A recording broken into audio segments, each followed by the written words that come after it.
Jurassic World Dominion sera, a priori, l'épisode rassemblant non seulement le plus grand nombre d'animatronics, mais le plus grand nombre d'espèces de dinosaures différentes de l'histoire de la franchise. Encore plus si on compte le prologue, on ne sait toujours pas s'il sera dans l'œuvre, mais c'est vrai que celui-là, entre les iguanodons, les oviraptors et le lest, nous en laissait quelques-uns. Et s'il était maintenant temps à la fois de faire un zoom paléontologique, mais aussi dans la franchise de tous les nouveaux dinosaures que l'on verra dans Dominion, eh ben la réponse est oui, donc c'est maintenant. Le dinosaure et l'homme, deux espèces séparées par 65 millions d'années d'évolution, viennent tout à coup de se retrouver face à face.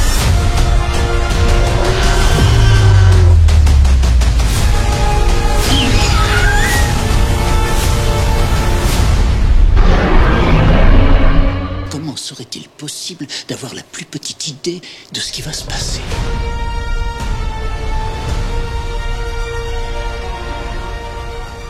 C'est maintenant une habitude, à l'aube d'une nouvelle aventure jurassique, l'attente de dinosaures inédits et l'espoir d'un dessin monumental. Car oui, s'il y a bien une réussite indiscutable au sein de la saga, c'est l'arrivée de nouvelles espèces au cœur de séquences fortes et inoubliables. Compis du monde perdu, Spinosaures de Jurassic Park 3, Mosasaures de Jurassic World et autres maestria hybrides nommés Indominus Rex ou Indoraptor, innover devient souvent gage qualité dès qu'on parle dinosaures dans la franchise. Là-dessus, s'il est encore trop tôt pour savoir si les espèces inédites de Dominion jouiront du même impact, pourquoi ne pas vous les présenter d'un point de vue à la fois artistique, mais aussi paléontologique. Aujourd'hui, challenge sur mesure, zoom sur les 6 nouveaux dinosaures majeurs que nous rencontrerons dans Jurassic World Dominion en moins de 10 minutes chrono, hors prologue bien sûr. C'est le moment d'enfiler sa cape d'expert, et quitte à remonter le temps, autant avoir l'appui du roi tout au long de cette étude. Donne-moi la force, Nigel. J'ai l'intention de retourner dans le passé.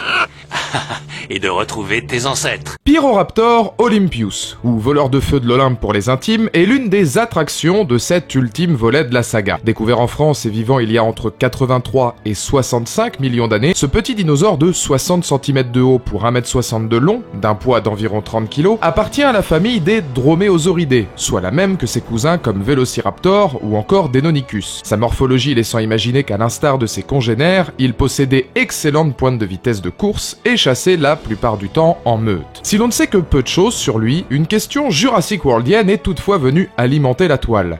Un raptor qui nage, ça fait un peu film à sensation. Là-dessus, sachez que selon de récentes études, Pyroraptor fut rapproché à une autre famille, une Enlaginée, regroupant théropodes supposés pêcheurs tels que l'Ostroraptor. Si cela reste évidemment à confirmer, les recherches se sont amplifiées ces dernières années sur cette espèce mystérieuse, Trevorrow ayant peut-être eu accès à diverses données afin de faire de Pyroraptor nageur capable de chasser ses proies sous l'eau. Comme quoi, une incohérence amènera peut-être à une vérité rétablie dans le futur. En tant que zoologiste, j'ai déjà une chance incroyable. Therizinosaure, probablement l'une des espèces les plus étonnantes des dinosaures théropodes, et également l'une des plus difficiles à prononcer. Découvert en Chine, en Mongolie et vivant il y a environ 70 millions d'années, son nom signifie lézard faucheur, en hommage à ses immenses griffes en forme de faux. Mesurant jusqu'à 5 mètres de haut pour 9 de long et pas moins de 6 tonnes à la pesée, Therizinosaure fut l'un des dinosaures les plus énigmatiques de leur règne en raison de son look atypique, très loin des théropodes classiques. Là où la plupart étaient dotés de petites griffes et de bras peu puissants, il en était tout autre pour celui-ci. Anomalie aux bras de plus de 2 mètres de long et extrêmement massif. Principalement herbivore, il se nourrissait toutefois occasionnellement de petits lézards ou autres mammifères croisant son chemin. Nul doute que Trevorrow en fera l'un des morceaux de choix de son sanctuaire chez Biocine, l'animal étant l'une des nouvelles espèces créées par la compagnie et séjournant dans leur complexe. Sûrement l'un des caméos les plus intrigants qu'il nous sera donné de voir dans Jurassic World Dominion. Waouh! Oh, il a visé en plein dans l'objectif. C'est du crachat de dinosaure, je ne m'y connais pas. Atrociraptor, fer de lance du marketing Dominion.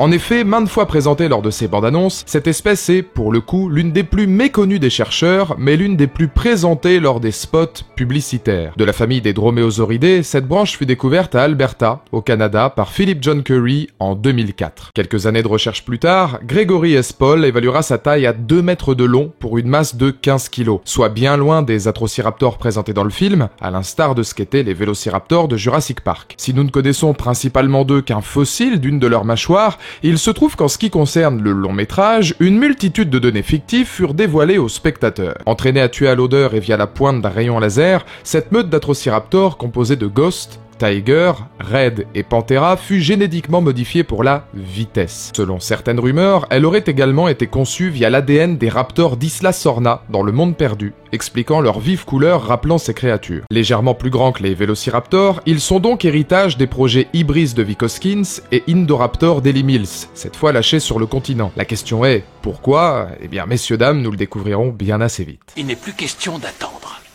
On va voir s'ils sont faciles à capturer. Passons maintenant à la rubrique reptiles volants, avec la plus grande espèce jamais découverte à ce jour, Quetzalcoatlus, nom donné en hommage à la divinité aztèque du serpent à plumes, Quetzalcoatl. Vivant à la fin du Crétacé supérieur en Amérique du Nord, il fut découvert pour la première fois au Texas en 1971. Si sa taille reste difficile à évaluer en l'absence de fossiles complets de l'animal, il fut estimé à 16 mètres d'envergure, soit la taille d'un voilier, basé sur une moyenne de plusieurs estimations allant de 10 à 21 mètres, pour un poids là aussi oscillant entre 70 et 250 kg selon les dernières recherches de Paul Gregory en 2002. Se nourrissant de poissons, mais aussi de carcasses et de petits dinosaures, il était à terre aussi grand qu'une girafe. Au fil des décennies, les scientifiques découvrirent qu'il était non seulement capable de décoller dans les airs, mais aussi de marcher sur ses 4 membres, tel un quadrupède, confirmé par une série d'empreintes de ptérosaures découvertes récemment. Plusieurs fois apparu comme figurine dans l'univers Jurassic Park, c'est cette fois avec certitude qu'il apparaîtra dans Dominion, s'attaquant notamment à un avion.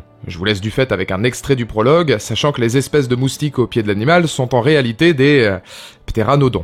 Ah, ça met l'ambiance pour la suite. Oh, c'est pas trop grave, ils t'ont juste donné de beaux coups de bec. S'ils t'avaient mordu, ce serait pire que ça. Celui-là, c'est celui que nous attendions tous, Dimetrodon. Vivant entre 295 et 270 millions d'années en Amérique du Nord et en Europe, non messieurs dames, ceci n'est pas un dinosaure mais un reptile, et même ancêtre d'une lignée amenant aux premiers mammifères de l'ère jurassique et proche des reptiles mammaliens. Mesurant environ 3,50 m de long pour pas moins de 250 kg, son nom signifie « de taille de dents ». Dimetrodon possédant en effet crâne comportant 2 séries de dents différentes, précurseurs des 4 types présentes chez les mammifères. Cela étant, sa grande particularité demeure bien sûr immense voile dorsale, lui permettant sans nul doute de réguler chaleur corporelle en réchauffant ou refroidissant son corps selon l'orientation de celle-ci par rapport au soleil. Les scientifiques lui imaginant aussi rôle d'intimidation ou de séduction, respectivement pendant les combats ou les parades nuptiales. Régulièrement représenté au cinéma ou dans la culture populaire pour son style unique, l'histoire ne dit pas s'il sera capable de séduire Alan Grant dans Dominion, mais bon, sur un malentendu à coup de collerette, ça peut toujours marcher. Vous les entendez? Ils arrivent. C'est uniquement pour eux que nous sommes revenus. Dernier mais pas des moindres, Giganotosaure, roi de cette ultime volée de la saga Jurassique. Originaire de la famille des Carcharodontosauridae, vivant en Amérique du Sud il y a environ 98 millions d'années, il fut l'un des plus grands carnivores terrestres de l'histoire, plus imposant et plus massif encore que le T-Rex, uniquement battu, aux dernières nouvelles, par le Spinosaure. Estimé entre 12 et 13 mètres de long pour pas moins de 5 mètres de hauteur, sa masse de 6 à 8 tonnes en faisait l'un des tueurs les plus impressionnants de son temps, considéré d'ailleurs par de nombreux scientifiques comme l'un des plus mortels et dangereux. Non signifiant lézard géant du Sud, les premiers fossiles de l'animal furent découverts en Argentine, aujourd'hui complet à plus de 70%. Capable de grandes pointes de vitesse, sa mâchoire était considérée comme l'une des plus puissantes de l'ère dinosaure. Cousin d'autres animaux connus de la culture populaire comme Acrocanthosaure ou Carcharodontosaure, une petite anecdote sur son design dans Jurassic World Dominion est d'ailleurs intéressante. Si son esthétique dans le jeu vidéo Jurassic World Evolution se rapproche de ce que les chercheurs imaginent de la créature, son aspect présenté dans Dominion se veut nettement plus proche de ses 2 autres cousins. Pire, si le prologue dévoile bataille sanglante entre Rex et Gigano, c'était tout simplement impossible historiquement parlant, les 2 animaux n'ayant jamais vécu à la même période et sur le même territoire. Chose radicalement différente pour l'Acrocanthosaure qui, lui, originaire d'Amérique du Nord, aurait bel et bien pu rencontrer le T-Rex. Alors simple incohérence ou twist narratif à prévoir, notre Giganotosaure version biocine fut-il combiné à de l'ADN d'autres espèces afin d'en être plus imposant? L'avenir nous le dira, et il s'appelle Jurassic World Dominion.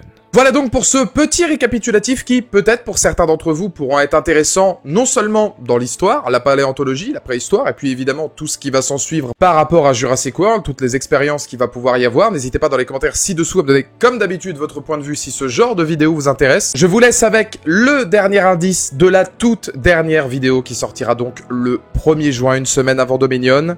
Je ne serai pas seul. Jamais seul, j'aurais même pu citer Johnny Hallyday. Au plus jeune âge, on apprend la consommation. On rend flou la limite entre avoir et être. Bien avant d'en maîtriser la conjugaison, on complique ce que fera voir le maître. Puis quand celui-ci met en place des bases, expande et en démol, pose leur...